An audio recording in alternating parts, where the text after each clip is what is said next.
after the game, it's the aftermath. Win or lose, we still wave our commander's flag. Riding with Wentz under center, making the pass. Jahan Dotson, young rookie, making a splash. That burgundy and gold, that's what we about. Jonathan Allen knocking QBs to the ground. We die hard and nobody can shut us down. Cause this is the greatest show in town. Let's go! Go, go, go, go. What's good, Washington Commanders fans? All right, we are already into day 7 of the NFL training camp for the Washington Commanders. There's been a lot of movement going around, a lot of things going around for the last 2 days. The last few days, starting Monday, which I was at camp last Friday and Saturday. But this week, they are in pads, they're hitting, they being a little bit more aggressive. A lot of media coverage there. Josh Harris was there, I believe, today. But nevertheless, there's a lot of things that we could take from this.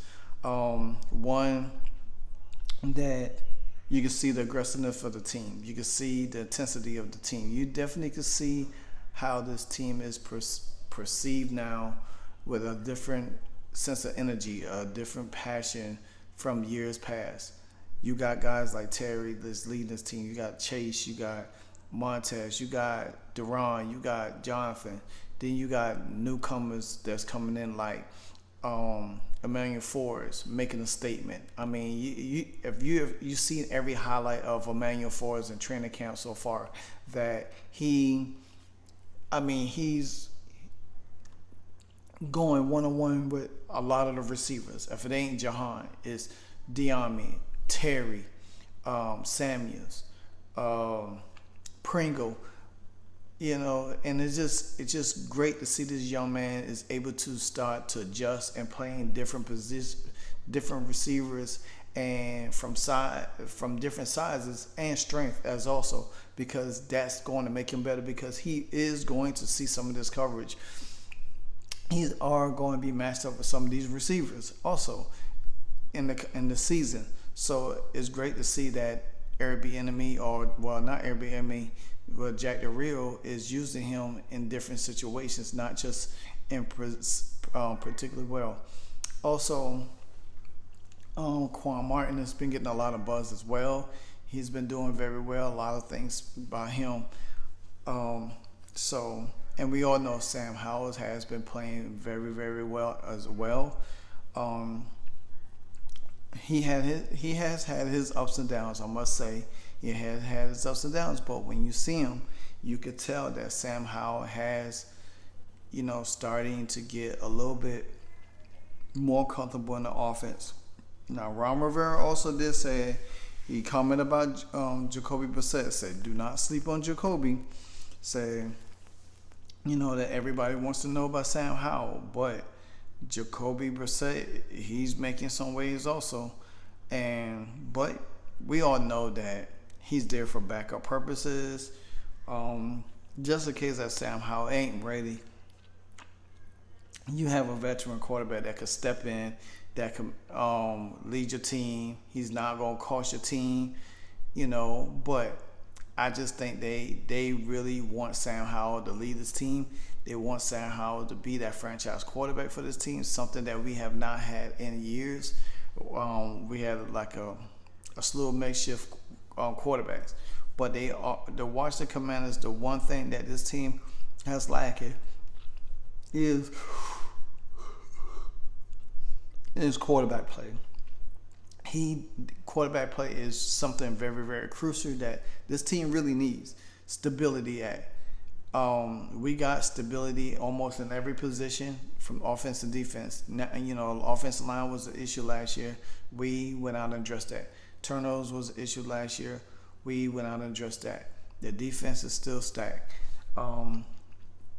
pretty much from end to end. But the main thing is that quarterback play. And I'm going to recap something that if y'all haven't watched the pivot with Brian Clark, Channing, and Fred Taylor, then you need to watch it, because there was a very special episode yesterday with Terry McLaurin on there, and Terry McLaurin specifically said that he don't play with a lot of quarterbacks. He learned from a lot, but the main thing is the stability. And he view himself as a top 10 wide receiver, but he can't be a top 5. And the only way he could be a top 5 if the quarterback play is stable. And that's what we need, because Terry McLaurin, he could be what if he get 1,000 yards this year, that'd be 4 straight years with 1,000 yards with different quarterbacks. So, and he also said that Sam Howell is gritty. He said he likes Sam Howell. Sam Howell's gritty. He's not the loudest person, but he's very, he gets it done. He gets it done. So, with that being said, I really feel that this team is, to me, is very, very special. It's going to do some things that we have not seen in a lot. A lot of the reporters are reporting from camp. Some of them looking at a lot of jet sweeps, a lot of motion shifting and stuff like that. And that's what's going to keep a lot of defenses off, because we was kind of basic, vanilla last year. This year we got a little bit flavor, a little bit color to us, and it's going to pan out very, very well for the Washington Commanders when its time comes, when the offense start rolling. Like I said, I think we're going to be the number 1 defense. Now, Mark Holmes from YouTube, he's a Dallas fan, so he say, Michael Parsons talk about, well, they're going to be the number 1 defense. I beg to differ. We're going to have the number 1 defense. I just think our team is very much talented on defense. I think we have the best. We could do things from here on out. So, but nonetheless, a lot of things that you could take away from this, you got Zion Bowens versus Emmanuel Forbes, where Emmanuel Forbes broke it up. He could have had an interception on the play. But you had officials out there, Eric Bieniemy is being Eric Bieniemy, yelling, making no move, stop walking, run back. He yelling at the referees, telling them to get out the way and everything like that. So it's still a lot to be, goodness. There's still a lot to be desired. You had Kay Adams out there from up in Adams, which if anybody know Kay Adams, she's phenomenal. Me personally, I love her to death. She was with Good Morning Football. Now she has her own show up at Adams with FanDuel TV, with something that I like, FanDuel TV, and I wish I could get a podcast on FanDuel TV. Because, you have to get a lot of followers. So, but nevertheless, she does a remarkable job. I love her to death. So, quite naturally, I follow her on Twitter. And she been interviewing everything like that. So it's pretty good.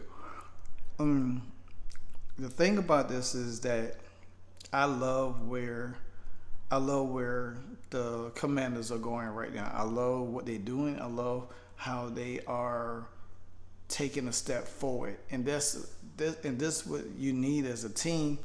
When you growing, you have to take that next step forward. Terry even talk about it. Chase Young looking like a monster. Manuel Forbes, B. Rob, he looking explosive, Tonya Gibson looking good. So there's a lot to be desired for this team.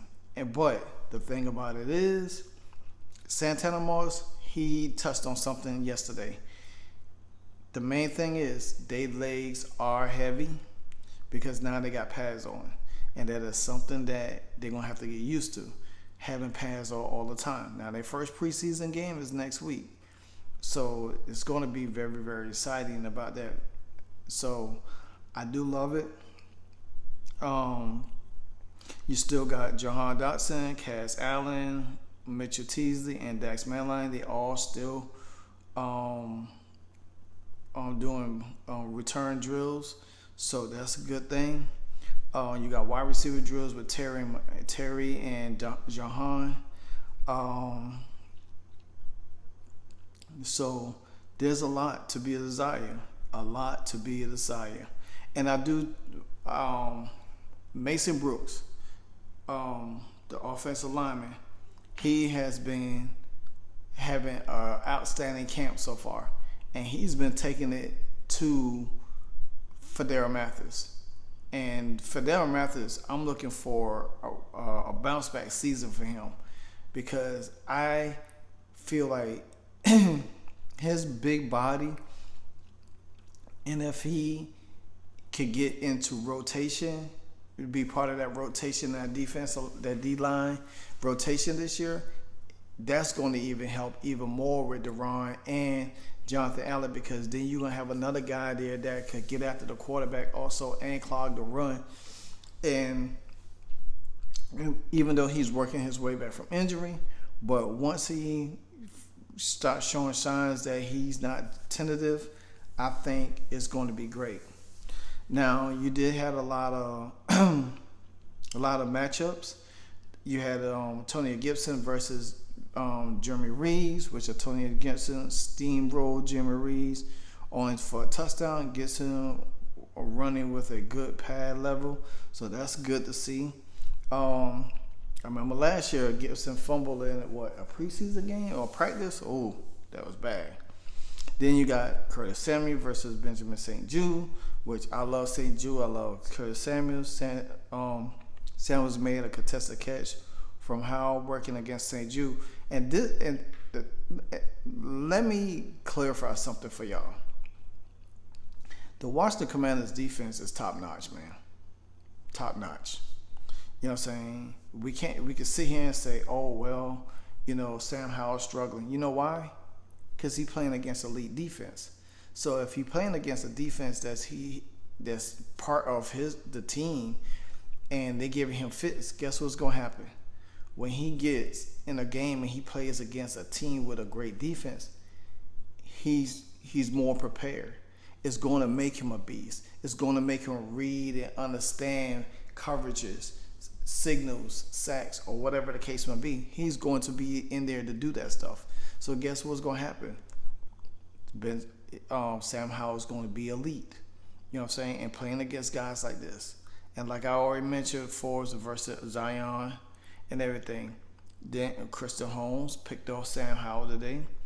Sam Howell threw a pick in 1-versus-1 where Christian Holmes picked him off. So Christian Holmes get his second pick of camp and a pass tended for teasing. So hey, this is where I told you, like I said, we got a lot of depth, and Sam Howell, we got to understand Sam Howell will make mistakes in some games, but how he bounced back is going to be the thing.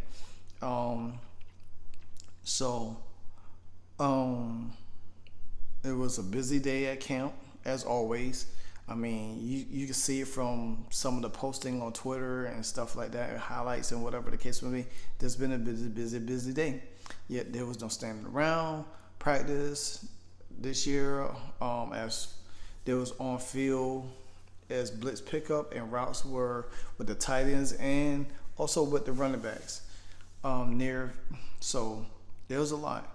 Chris Paul looking like Chris Paul getting the start at left guard on the 11-11 period, so that's a good thing. Sadiq Charles also was not in team drills because he was nursing a calf injury, so Chris Paul is playing left guard. Now linebacker height, Jamie Davis run stoppage. Now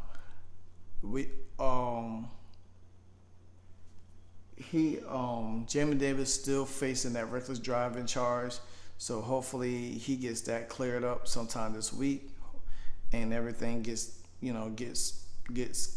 way it is. Nikki Javala, she also, she been tweeting out and stuff. Eric Bieniemy screams, "Get in the huddle." Well, he said, "Get in the effing huddle." Enough with all the effing walking. Fans applaud, say, "Get him, dog." And that's what you need. You need a coach that's going to hold these guys responsible. And that's why I think Ron Rivera, he didn't do a lot of that last year. He just sat on the sideline with his arms folded and looking lost. We don't need that.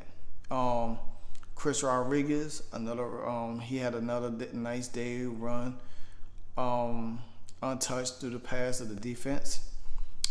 Montez Sweat keeping the offense in line, barking at the offense who couldn't line up right after an F-bomb when they line back up. So that's going to be something that the offensive line going to have to kind of like account for. You know what I'm saying? Is that you're going to have to line up right, because I'm telling you, Eric Bieniemy, there's going to be a lot. I'm telling you, preseason is going to show a whole lot of this team, where the kinks is, how they're going to have to work it out from week to week, because when the start of the season hit, there ain't going to be no